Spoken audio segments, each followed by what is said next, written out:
ہم نے دیکھا دا گارڈین کی جو رپورٹ آئی بہت ہی ڈیٹیلڈ رپورٹ تھی، بتایا ہوا تھا کہ کیسے بھارت سرحد پار دہشت گردی کر رہا ہے، اس میں کینیڈا بھی ہے، یو ایس بھی ہے، پاکستان کی بھی انسیڈنٹس کا ذکر ہے، لیکن اس کے باوجود بھارت کوئی ڈیفینسو پوزیشن میں نہیں گیا ہے۔ وہ آج بھی یہ کہہ رہے ہیں کہ بالکل ہم گھر میں جا کے ماریں گے، کوئی بھی حملہ کرے گا تو اس کا جواب دیا جائے گا، بلکہ اب اس پورے معاملے کو اپنے الیکشن کیمپین کے لیے بھی بی جے پی استعمال کر رہی ہے، اور ایسا لگتا ہے کہ ماضی کے بیانات سے کہ باقاعدہ ان کی ایک پالیسی ہے کہ اب ہم نے ڈیفینسو آفینس پہ جانا ہے اور جواب دینا ہے۔ کہ اس رویے کے پیچھے کیا آپ کو وجہ نظر آتی ہے؟ یہ بڑی کلیئر بات ہے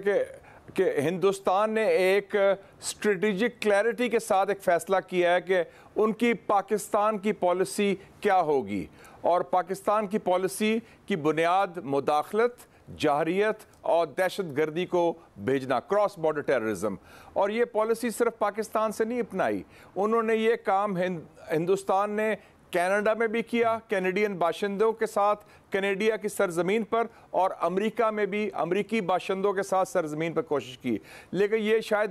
دنیا میں دوسری بار ہوا ہے، اسرائیل جو ایک دہشت گرد ملک ہے، اس کے بعد ہندوستان کے وزیر دفاع راجناتھ نے کہا ہے کہ وہ راجناتھ سنگھ نے خود اپنے آپ کو اعتراف جرم کیا ہے، اور اس نے اعتراف جرم میں کہا ہے کہ ہم پھر سے کریں گے۔ تو یہ بہت سیریس بات ہے، میں سمجھتا ہوں کہ اس کو لائٹلی نہ لیں کہ صرف الیکشن سے تعلق ہے، یہ پالیسی کا تعلق دو اور جگہ سے ملتا ہے۔ دیکھیں 2020 سے انہوں نے 20 دفعہ پاکستان کے اندر آ کے لوگوں کو مارا، ان کے ایجنٹس نے یا ان کے بندوں نے، را کے جو ان کی انٹیلیجنس آرگنائزیشن ہے۔ اسی وقت آپ کو یاد ہوگا شہزاد صاحب کہ پاکستان کی فارن آفس نے ایک ڈوسیے ایشو کیا تھا، انڈین سٹیٹ ٹیررزم جو ڈی سٹیبلائز کر رہی ہے پاکستان میں، اور اس میں کہا گیا تھا، یہ نومبر 2020 کو ایشو ہوا تھا، کہ 21 ٹریننگ کیمپ ہیں را کے پاکستان مخالف ان لوگوں کے جو پاکستان میں ان کے ایما پر کام کرتے ہیں، اور اس میں ایک سی پیک کے خلاف سیل بنا ہے جس میں 700 لوگوں کو ٹرین کیا جا رہا ہے، $60 ملین دیے جا رہے ہیں۔ یہ ڈوسیے 95 صفحے کا ہے، اس کی کاپی میرے پاس پڑی ہے۔ اور اس کے بعد آپ کو پتا ہے کہ خبر آئی تھی برسل سے EU ڈس انفو لیگ کی کہ 500 ویب سائٹس تیار کی ہیں انہوں نے جعلی، جو پاکستان کے خلاف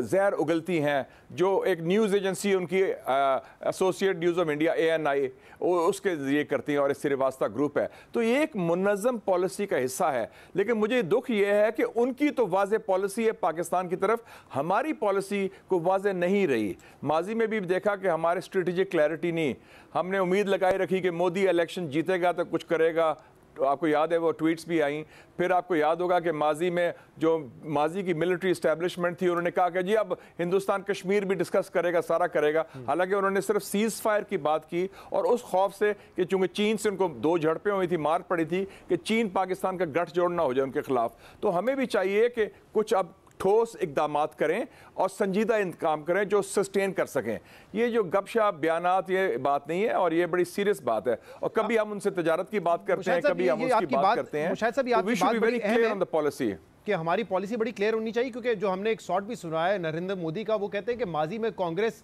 جب تھی حکومت میں اور کوئی ایسا واقعہ انسیڈنٹ ہوتا تھا تو کانگریس جو ہے بیان جاری کرتی تھی، دوسرے ممالک سے مدد مانگتی تھی، اس پالیسی کو ہم نے چینج کر دیا ہے، اب ہم خود اس کا جواب دیتے ہیں۔ تو کیا پاکستان کو بھی کیا اسی طرز کی پالیسی اب اپنانی پڑے گی، کیونکہ ہم ڈوزیئر بھی دیتے رہے ہیں، شواہد بھی دیتے رہے، اور دوسرے ممالک جا کے ہم بتاتے بھی رہے کہ کیا ہو رہا ہے، تو کیا ہماری جو اب یہ پالیسی اس کو شفٹ کرنا پڑے گا ہمیں؟ میں سمجھتا ہوں کہ 2 پہلو ہیں۔ ایک تو یہ ہے کہ جب براہ راست جارحیت ہوتی ہے، جیسے پلوامہ میں ہوئی فروری 2019 میں، اور ہم نے 24 گھنٹے کے اندر جواب بھی ٹکا کے دیا، 2 ان کے جہاز گرائے، ان کا پائلٹ ابھینندر بھی پکڑا، اور پھر اس کو ایک خیر سگالی کے طور پر واپس بھی کیا، تو اس میں ہم حاوی ہو گئے بڑے واضح طور پر۔ اور دوسرا پہلو ہے کہ ہماری کیا پالیسی ہونی چاہیے۔ ظاہر ہے کہ ہم تو دہشت گرد ملک نہیں ہے، وہ دہشت گرد ملک ہے